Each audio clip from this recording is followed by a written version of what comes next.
हाँ, बोलो।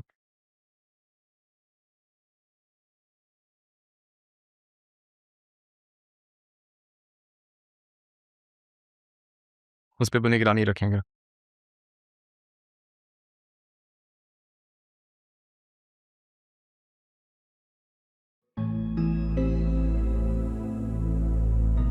अरमान, तुम यहाँ? मैं तुम्हें ही कॉल कर रही थी।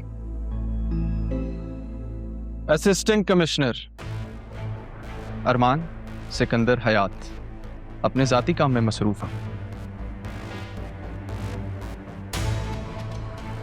और यहाँ ताल्लुकात नहीं, कानून चलता है और कानून में ज़ाती जान पहचान की कोई गुंजाइश नहीं होती। ये सब क्या है? बैठ के भी बात हो सकती थी। बैठकर बात करते तो मुजरिम को भागने का मौका मिल जाता। मिस्टर एफ, R&B का नया प्रोजेक्ट जिस जरी जमीन पर शुरू किया गया था उसमें करप्शन सामने आई है, जिसकी तहकीकात का हमारे पास सरकारी फरमान है। आप नई CEO हैं। अगर आप ताउन करेंगी तो हम अपना काम जल्द से जल्द करके यहाँ से चले जाएंगे।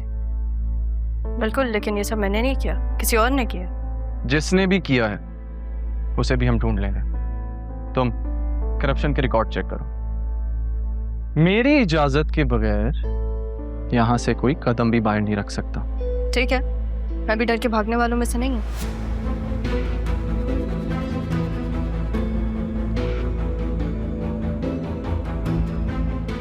सब सीज करो।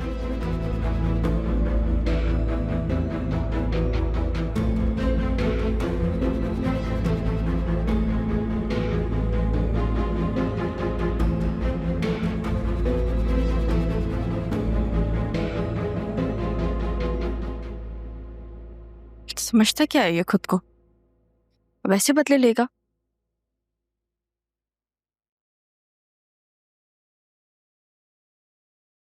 ठीक है, seems good, thank you. Hello Shah Jahan, एक इश्यू हो गया है। क्या हुआ? सब ठीक है? तुम तो ठीक हो ना? वो ऑडिट रेवेन्यू वाले आए हैं असिस्टेंट कमिश्नर के साथ, पता नहीं कोई करप्शन का केस कर रहे हैं। देखो, तुम परेशान नहीं हो, सब ठीक हो जाएगा। कंपनी के लॉयर को कॉल करो, वो सब संभाल लेगा। जरियून को सामने कर दो, तुम क्लियर हो जाओगी। नहीं, वो नाना जान का मुजरिम है, मैं उससे बदला खुद ही लूंगी। अगर इन लोगों के हवाले कर दिया तो वो निकल आएगा। देखो, जिद नहीं करो, जो मैं कह रहा हूँ वो बात सुन लो।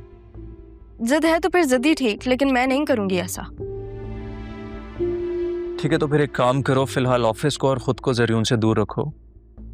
राहा मैम, वो ऑडिट वाले आपसे मिलना चाहते हैं। अच्छा शाहजहान, मैं तुमसे बाद में बात करती हूँ, वो ऑडिट वाले बुला रहे हैं।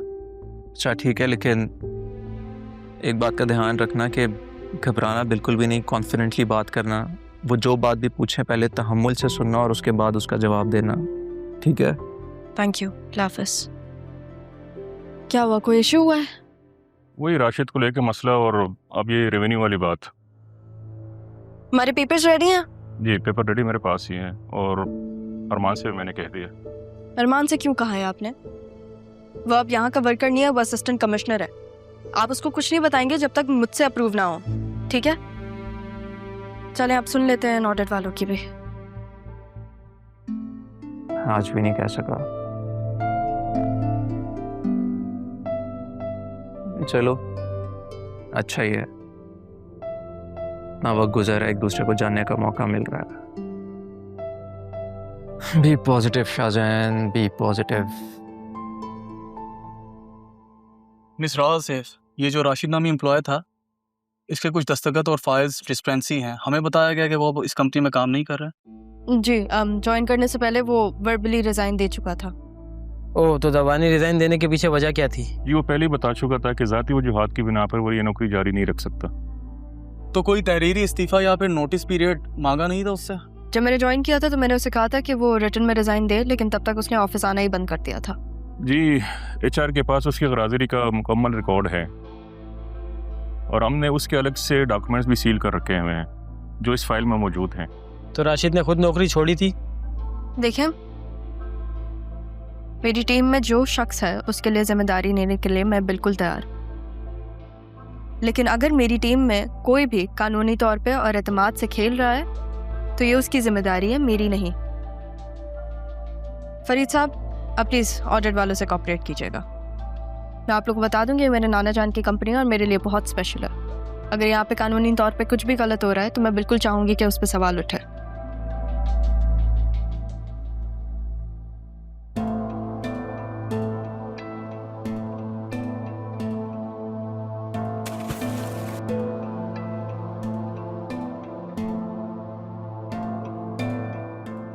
पता है इसको सब। ये देखें, इसके नए नंबर पे कॉल तो मैसी पे था। इंटरनेशनल बैंक डॉक्यूमेंट्स मांग रहा है, जल्दी से सेंड करो मुझे। हम यहाँ ज्यादा देर नहीं रुक सकते, ज्यादा देर नहीं रुक सकते।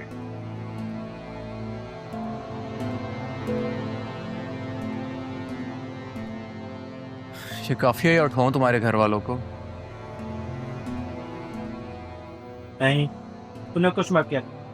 जो कहोगे मैं करने को तैयार, सब बताने में तैयार। बेटा बताने का टाइम गया, सब कुछ वापस करना पड़ेगा जो लिया है। इसे खाने पीने को कुछ दो और ज़्यादा आराम नहीं करने देना।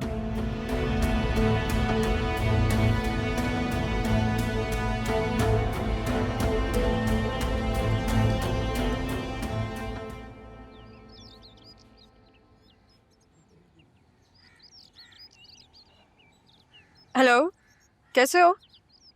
आई होप तुम ठीक होगे। मैंने सुना है कि अरमान तुम्हारे खून के लिए प्यासा हुआ तलाश कर रहा है तुम्हें। तुम्हें कैसे पता चला?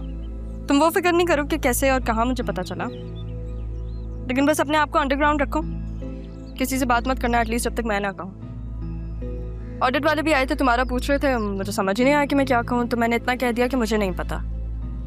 अब अरमान पीछे पड़ गया, उसको मैं क्या कहूँ? तुम हो कहाँ?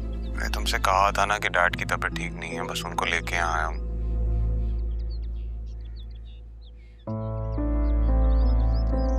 लेकिन खैर, तुम अपने डैड का ख्याल रखो, बाद में बात करते हैं। लगता है जरियून को बचाने की कोशिश की जा रही है। अरमान, मेरा मतलब असिस्टेंट कमिश्नर साहब, अब तो करप्शन के केस में यहाँ पे फंसाने आया है ना हमें। मैं सिर्फ इतना बताने आया हूँ कि ये खेल अब ज़्यादा देर नहीं चलेगा। और रही बात फंसाने की, तो आरएनबी के खिलाफ मैं कभी कोई ऐसा कदम नहीं उठाऊंगा जिससे उन्हें नुकसान पहुंचे। आर को तो जितना नुकसान पहुंचाना था आपने पहुंचा दिया। अब तो आप बतूल बी को प्रोटेक्ट कर रहे हैं ना। जो समझना समझो, बस ये याद रखना कि अब हर बार दिल को चीर के निकलेगा। कल मिलते हैं।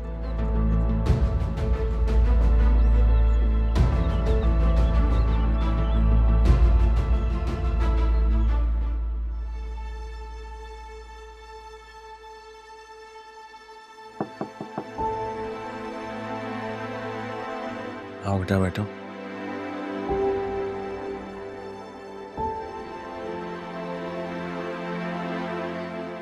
बाबा, मैं आपसे एक बात कहना चाह रही थी। हाँ कहो बेटा, क्या बात है? बाबा, मैं चाह रही थी कि मैं सैयद से खुला ले लूं। मैं जानती हूँ कि मेरे लिए फैसला करना आसान नहीं होगा,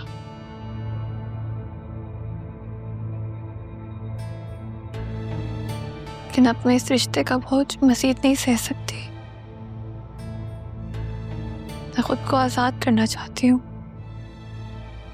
हर उस याद से जिसमें मैं कैद होती जा रही हूँ। तुम्हें जो ठीक लगता है ना बेटा, तुम करो। मैं तुम्हारे साथ खड़ा।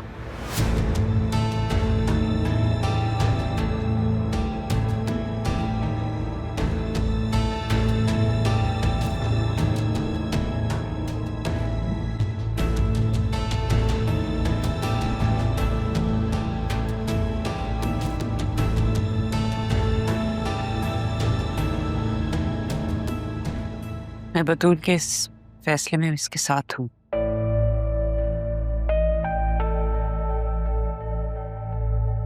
आई थिंक तुम्हें ज़ैनब से बात करनी चाहिए। क्या? अभी बतूल की खुला नहीं हुई है, समझी तुम? जानती हूँ।